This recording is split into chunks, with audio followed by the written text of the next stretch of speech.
वैराग्य तो कई दफ़े आया है, कई दफ़े हमने संसार क्षणभंगुर है, जिसके श्रृंगारों में मेरा यह महंगा जीवन भूल जाता, अत्यंत सुचि जड़ काया से इस चेतन का कैसा नाता। सब पढ़ा, सब समझा और वैराग्य भी आया, हम साधु भी बने, लेकिन आत्म भ्रांति नहीं मिटी हमारी।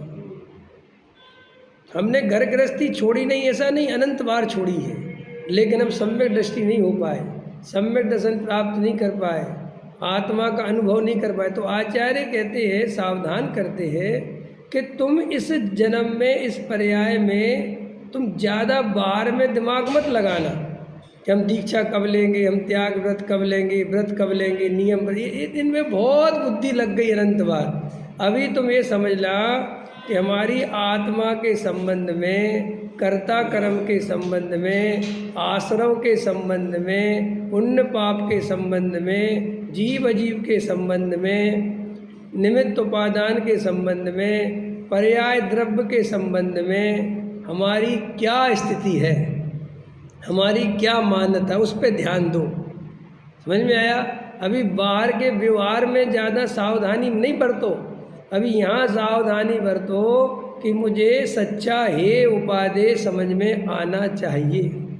क्योंकि मैं ऐसी दीक्षा ले भी लूँगा, मैं ऐसे व्रत त्याग ओढ़ भी लूँगा, और मेरी मंद कसा है तो व्रत नियम आदि हो भी सकते हैं, लेकिन ये मुझे लाभकारी नहीं है, इनसे मेरे भव का अभाव नहीं हो जाएगा। ये बात कोई पक्षपात की बात नहीं है, ये कोई किसी के विरोध की बात नहीं है, ये बहुत शांति से वस्तु का स्वरूप है जो हमें समझना चाहिए।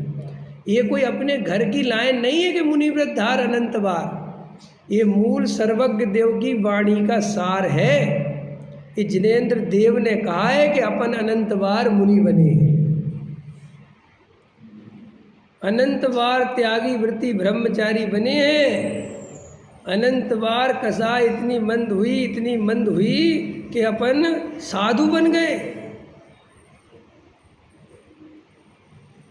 लेकिन मुक्ति नहीं मिली, क्योंकि मंद कसाए मुक्ति का कारण नहीं है, भद्र परिणाम मुक्ति का कारण नहीं है। वे शुभ भाव हैं, उनसे जीव को स्वर्गति मिलती है, स्वर्गों में देव हो सकता है, देवगति में देव हो सकता है, राजा हो सकता है, उत्तम कुल में, उत्तम जाति में जन्म ले सकता है, भोग मिल सकते हैं, अनुकूलता मिल सकती है, लेकिन मोक्ष नहीं मिल सकता।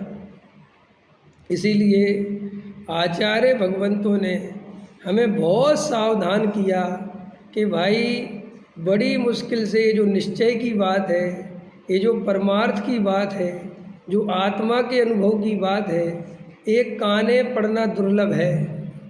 अरे इसी जनवाणी में एकत वक्त भगवान आत्मा की बात कितनी जगह है, ग्रंथ कितने हैं, बोलो आप लोग बताओ। ग्रंथों का पार नहीं है, और भगवान आत्मा की बात कितनी जगह है। गुरुदेव श्री से प्रश्न किया कि आप प्रवचन सार को इतना महत्व नहीं देते जितना समय सार को देते, जबकि प्रवचन सार सैकड़ों वर्षों से यूनिवर्सिटियों में पढ़ाया जाता है, और समय सार को आज तक किसी यूनिवर्सिटी में जगह नहीं मिली। क्यों बताओ, क्या बात है? क्योंकि समय सार का जो विषय है यूनिवर्सिटियों का वो प्रयोजन नहीं है, और प्रवचन सार का जो विषय है वो यूनिवर्सिटी वालों का प्रयोजन है।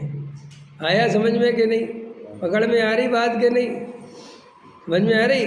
मैंने वो ये कह रहे कि भाई गुरुदेव श्री ने जवाब दिया कि प्रवचन सार ज्ञान की मुख्यता से है, ज्ञेयों की, ज्ञान की इसकी चर्चा है।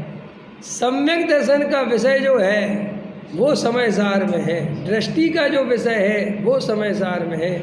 इसलिए मैं किसी भी कीमत पर समय सार नहीं छोड़ सकता, और वही जीव सम्यक दृष्टि बनता है जो किसी भी कीमत पर समय सार नहीं छोड़ता।